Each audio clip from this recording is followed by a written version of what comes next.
sommes le 14 mai 2021, il est 14h08. Cher Augustin Berg, au nom des humanités, merci d'avoir accepté notre invitation à consacrer un peu de votre temps pour vous entretenir avec nous. Vous êtes de fait notre premier invité sur ce nouveau média alteractif. L'idée de pouvoir diffuser comme ça un entretien par semaine avec des personnalités, avec des intellectuels. J'espère que vous ne prenez pas en mal le mot d'intellectuel, mais vous êtes un grand intellectuel français, peut-être peu présent trop peu présent dans les médias. Donc, encore une fois, merci d'avoir accepté notre invitation. Alors, cet entretien va se dérouler en compagnie d'Isabelle Favre, qui est membre du comité de rédaction des Humanités. Isabelle, tu es, si je ne m'abuse, urbaniste de formation, et puis un jour, tu as laissé l'urbanisme, ou l'urbanisme t'a laissé, et tu t'es rapproché de la géographie. Donc, je te laisse peut-être le soin de présenter en quelques mots qui est Augustin Berg et comment tu as été amené à approcher son travail. Alors, en fait, d'abord, tout géographe, il y a une perturbation, j'espère que ça va passer. Donc, plutôt géographe. Et ensuite, j'ai terminé mes études en faisant un diplôme d'urbanisme.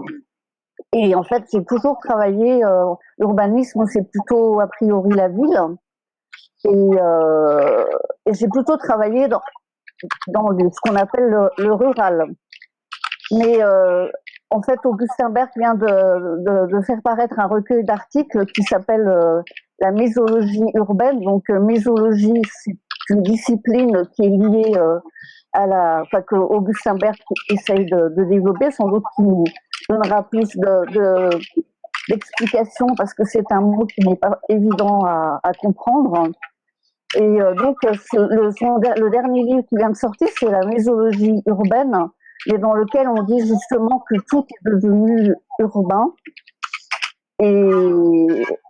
Et en fait, très récemment, un géographe, plutôt que philosophe, parce qu'il y a des philosophes géographes et des géographes philosophes, et en fait, Augustin Berg est un géographe devenu philosophe avec son livre Écoumène en 2000, je crois.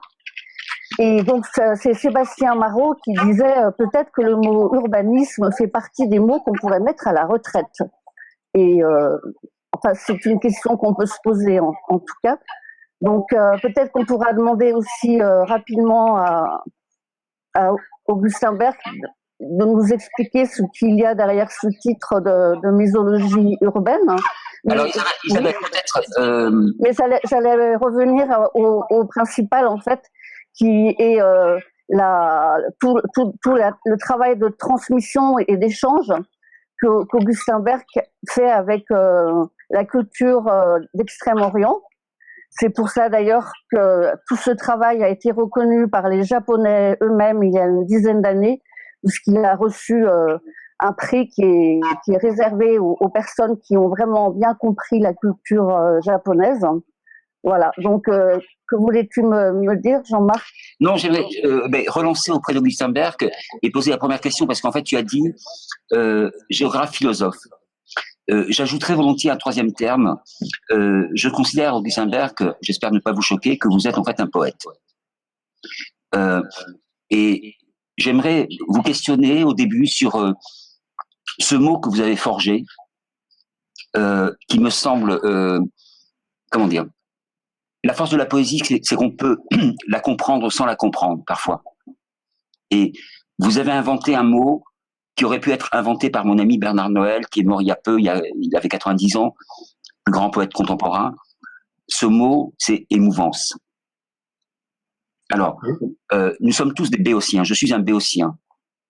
Les gens qui peut-être vont nous suivre, nous écouter, sont des béotiens. J'imagine qu'on vous a posé déjà la question 10 000 fois.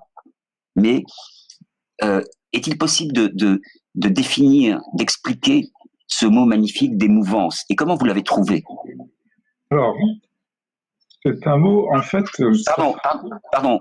Est-ce qu'il est possible d'ajouter une lumière? Parce qu'on oui, parce qu'on vous voit très peu, en fait, oui.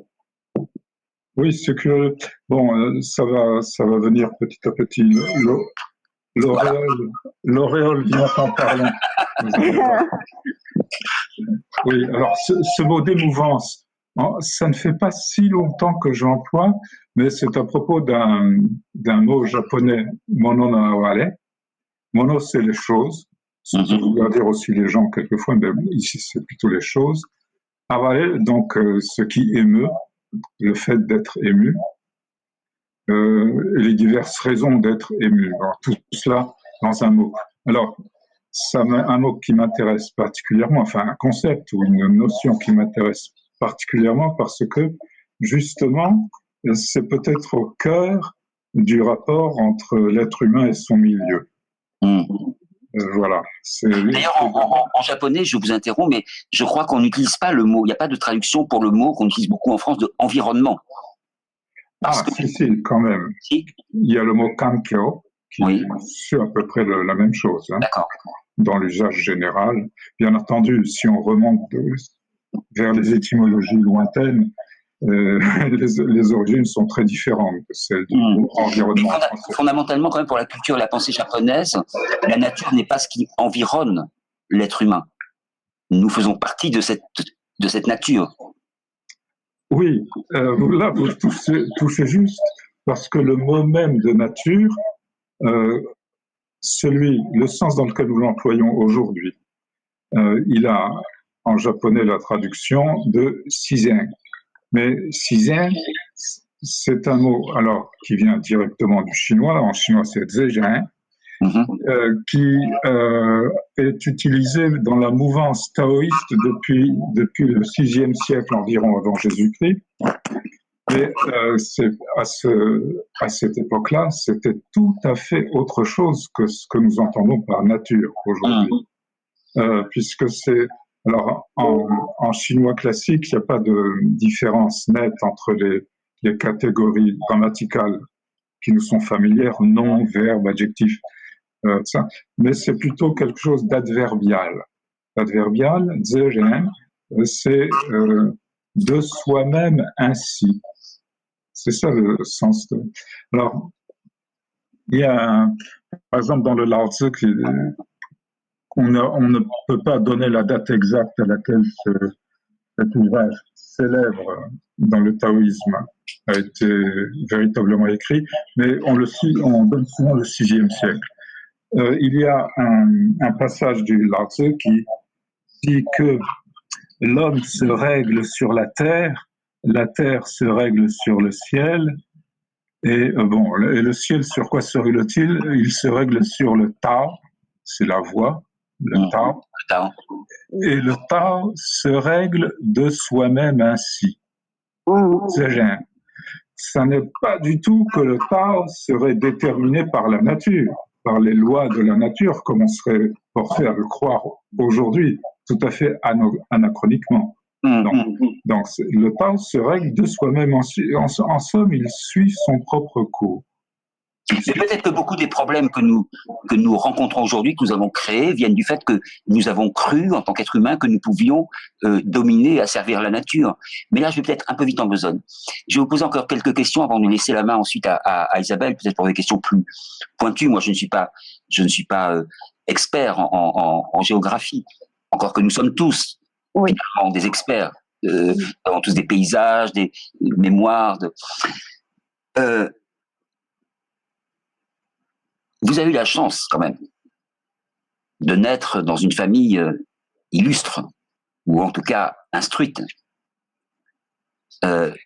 Votre père, Jacques Berck, parlait en langue, comme on le disait, des mystiques qui se mettaient tout d'un coup à improviser dans des langues qu'ils ne connaissaient pas. Vous savez, au lendemain des attentats du Bataclan à Paris, mon premier geste a été d'acheter un exemplaire du Coran dans la traduction de votre père. Magnifique. Donc, vous avez grandi quand même dans cet amour des langues. J'imagine que ça a facilité. Vous avez fréquenté, je ne sais pas si on peut dire fréquenter, mais l'école des études des langues orientales. Est-ce que vous voulez bien nous parler un petit peu quand même je ne sais pas si c'est une époque qui existe encore, mais de ce qu'était l'école des Langzhou, les langues orientales, à l'époque où vous l'avez fréquentée. Oui, donc d'abord, à l'époque, on l'appelait les Langzhou, alors que maintenant, on l'appelle INALCO, hein, l'Institut national. Bon. Mais moi, c'est à l'époque des Langzhou, c'est-à-dire dans les années 60. Je l'ai effectivement fréquenté longtemps parce que à l'automne 60, Pardon.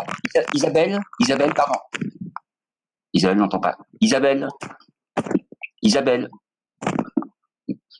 est-ce que tu peux couper ton micro quand tu ne parles pas parce qu'on a tous des bruits parasites? Désolée. D'accord. À l'automne 60, je commence le chinois. J'ai commencé à la fois mes études de géographie et les études de chinois, donc à l'automne 60. J'ai continué, fait d'abord 3 ans au Langzhou, ensuite... Mais pardon, parce que du coup, votre père était plutôt islamologue. Oui. Qu'est-ce qui vous a attiré, vous, vers le chinois, quand vous aviez 18 ans, 19 ans? Eh bien, il y a... Vous connaissez l'expression allemande « Drang nach Osten », c'est la poussée vers l'Est. Bon, il y a ça dans ma famille depuis très longtemps parce que j'ai un arrière-grand-père qui est enterré au Tonkin, au Vietnam d'aujourd'hui. Ah oui. Oui, parce qu'il était officier vétérinaire. À l'époque, il y avait beaucoup de chevaux dans l'armée. Et justement, à l'époque, la France conquérait le Tonkin et il est mort là-bas. J'ai un grand-père, cette fois-ci, d'ailleurs qui portait le nom que je porte moi-même, il s'appelait Augustin. Donc Augustin Berck a été directeur des affaires indigènes au gouvernement général d'Algérie. Et mon père, à la suite, Jacques Berck, a été d'abord administrateur civil dans le protectorat français au Maroc. C'est pour ça que vous êtes né à Rabat. C'est ça.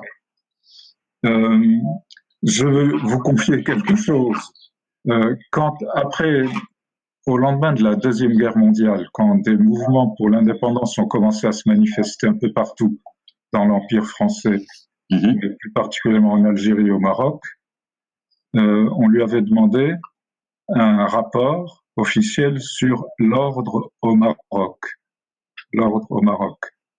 À l'époque, il travaillait à la résidence générale.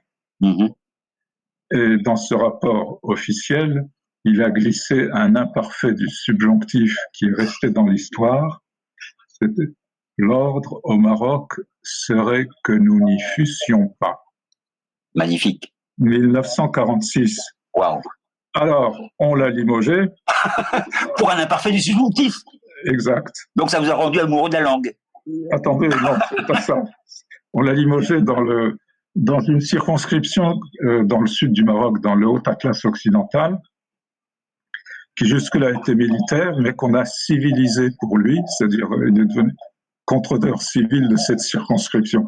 Et il a saisi l'occasion pour faire une thèse sur la région des Sextala. Le titre, c'était « Structure sociale du Haut-Atlas », une thèse qui lui a valu plus tard d'entrer au Collège de France. Donc, on a quitté le Maroc en 1953. Et à partir de là... Bon, en 1953, vous aviez 11 ans, donc votre première jeunesse a été au Maroc. Quel souvenir vous en avez? Des tas de souvenirs. Mais bon, j'ai surtout les souvenirs d'Imiltanout, où j'ai vécu de 5 ans à 11 ans. C'est les années qui comptent pour un enfant. Bon, mais passons donc, revenons aux langues. Je n'ai pas vraiment appris l'arabe, ni d'ailleurs le berbère à l'époque. Je baragouinais quelques mots, mais pas plus, parce que c'était un protectorat. On parlait... Baragouiner, d'ailleurs, c'est un mot qui vient de l'arabe, je crois, non? Ah, baragouiner. Oui, j'ai eu l'occasion de le chercher il n'y a pas si longtemps que j'ai déjà oublié. Je vais prendre le petit Robert, mais c'est une digression. Oui. Je crois que c'est un mot qui vient de l'arabe. Continuez, pardon. Oui, donc, après ça, au moment où j'étais trop vieux pour suivre la famille à droite et à gauche, on m'a envoyé à Paris pour faire mon lycée. Donc, j'ai été une sorte d'exilé dans l'Hexagone à ce moment-là. Mais j'avais une nostalgie de ces pays. D'autre part, une ambition par rapport à mon propre papa, c'est d'aller plus à l'est que lui. Ah oui. Aller plus à l'est. Donc, vous êtes. Alors, je fais une petite parenthèse, je me suis trompé, j'ai ouvert le petit Robert, totalement trompé. Le mot baragouin, celui qui parle une langue incompréhensible, vient du breton bara, pain, et gouin, vin. Oui. Donc, nous sommes tous des Juifs allemands et nous sommes tous des Bretons arabes, au fond. Voilà. Je ne sais pas si vous connaissez cette phrase magnifique d'Octavio Paz qui dit « Tout homme ou toute femme a besoin qu'on lui parle dans une langue étrangère ». Ben, dans mon cas, ça a été essentiellement le contact avec la culture japonaise qui m'a fait mettre en doute les fondements de ma propre culture et de ma propre langue. Parce que au début, au Japon, j'y étais parti en laissant tout tomber en France en 69. Il a fallu que je vive et j'ai survécu en donnant des leçons de français. Et donc, enseigner le français, je n'ai pas été formé à enseigner le français, mais au contact de la langue japonaise, les mots les plus simples pouvaient devenir problématiques. Bien sûr. Et bien entendu, pas seulement les mots, mais tout ce qui va avec. Oui. Bon. Le langage, c'est déjà une culture. Il y a cette autre phrase que j'aime beaucoup de Nazım Hikmet, qui était un poète turc qui a été obligé de s'exiler en France et qui disait « La patrie m'a appris l'exil m'a appris la patrie ». Voilà, on peut dire ça aussi. Par exemple, mes premières années au Japon, j'y étais parti comme ça, sans date particulière de retour. Mais quand même, au fur et à mesure que passaient les années, j'y ai passé d'abord 7 ans d'affilée. Je me disais, quand même, j'aimerais mieux être enterré en France. Enterré. Vous étiez jeune à l'époque. Oui, j'étais jeune. Et vous pensiez déjà à la mort? Eh bien, on pense à la mort si on est un être humain dès le début. Oui. Je vous donne un autre détail familial. Quand on est rentré en France en 77, à l'époque, nous avions 2 enfants, et le deuxième était un garçon, et un soir au dîner, là, il me dit « Dis papa, quand je serai mort, tu viendras jouer avec moi ?» Un enfant, il avait 5 ans. Vous voyez que les enfants peuvent très tôt commencer à se poser ces questions. Mais pour revenir à ce que vous disiez... Je n'ai pas trouvé la réponse. Mais heureusement, il n'est pas encore mort. De toute façon, comme disait Edmond Jabès, à une question, il ne peut être répondu que par une autre question. Il n'y a jamais de réponse. 27. Mais alors, pour revenir à cette enfance, au fond, j'ai envie de dire, vous êtes né orienté. Exact. Et peut-être que le problème majeur que nous rencontrons aujourd'hui en tant que civilisation européenne, c'est de manquer d'orientation. Tout à fait. C'est la remise en question de nos repères les plus fondamentaux ces temps-ci. Ça s'accentue depuis une vingtaine d'années, effectivement. Et ça coïncide avec la montée d'une grande puissance qui n'est pas du tout occidentale, la Chine, qui se charge de nous poser encore plus de questions. Mais alors revenons, parce que finalement vous n'avez pas totalement répondu à ma question, ou alors peut-être ai-je mal écouté. Émouvance. Oui, émouvance. Donc le mot japonais que cela traduit, c'est mono no ware. Et ce terme... Pardon, est-ce que vous pouvez l'articuler bien, qu'on puisse bien l'entendre? Mono no aware.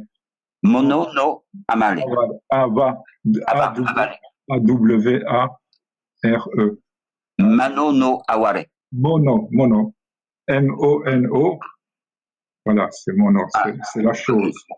Bon, cela suppose que l'on peut être ému par les choses, mais en même temps, dans la structure même du mot, il y a le fait que les choses peuvent être émues. Ah oui. Oui, vous connaissez en grammaire, puisque vous êtes frotté aux lettres, j'ai l'impression. Un peu. Un génitif objectif et un génitif subjectif. Hein? Donc, là, il y a un génitif en cause, et ça peut être soit l'émotion que nous procurent les choses, soit l'émotion que les choses éprouveraient. Et justement, il y a ambiguïté. Donc il s'agit d'une interaction. D'une interaction, voilà. Et ça suppose une structure ontologique qui est totalement écartée par le dualisme occidental moderne. Je précise bien moderne. Voilà. Augustin Berg, si vous deviez définir vraiment d'un mot, allez, je vous en laisse 5, qu'est-ce qui structurellement, fondamentalement, différencie l'Occident de l'Orient? Vous me donnez combien de mots pour dire ça? 20. 20. Bon, là, j'ai pas mon compteur sous les yeux. Mais... 20 sur 20. Bon. Alors, je vous cite Kipling. Hein?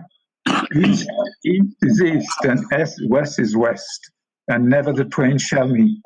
Voilà. Vous avez la réponse. Là, il n'y a pas 20 mots. Ouais.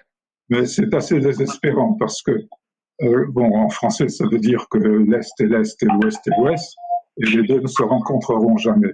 En fait, même c'est tiré d'un poème de Kipling, vers la fin du poème, on voit que tout de même, un officier anglais et un brigand afghan peuvent quand même s'estimer l'un l'autre. Bon. Mais il faut aller au-delà d'une simple estime, une simple reconnaissance que l'autre a le droit d'exister. Il faut essayer de certains de ces émotions, de ces concepts, bref, essayer d'entrer un peu dans la culture. Mais c'est curieux parce que dans la langue française, si on dit de quelqu'un qu'il est un peu fou, un peu barré, un peu, on va dire il est à l'ouest, alors qu'on va jamais dire il est à l'est. Non, mais si on dit, tout à l'heure je vous ai traité d'illuminé, mais si on pense à un illuminé, ça vient plutôt de l'Est, vous croyez pas? Absolument, Illuminati. Voilà. Alors, ça date d'une notion scolastique, ex oriente lux, la lumière vient de l'Orient. À l'époque, vous savez ce que ça voulait dire? Ça voulait dire que, comme à l'Ouest, on avait perdu beaucoup des manuscrits de la philosophie grecque, tandis que les Arabes s'étaient chargés de la traduire, en particulier Aristote. Et Averroès. Pour les retrouver, ben, il fallait en passer par l'arabe. Est-ce que pour vous, Averroès a été un maître? Absolument pas. Je connais seulement son nom, mais je n'ai jamais lu une ligne d'Averroès.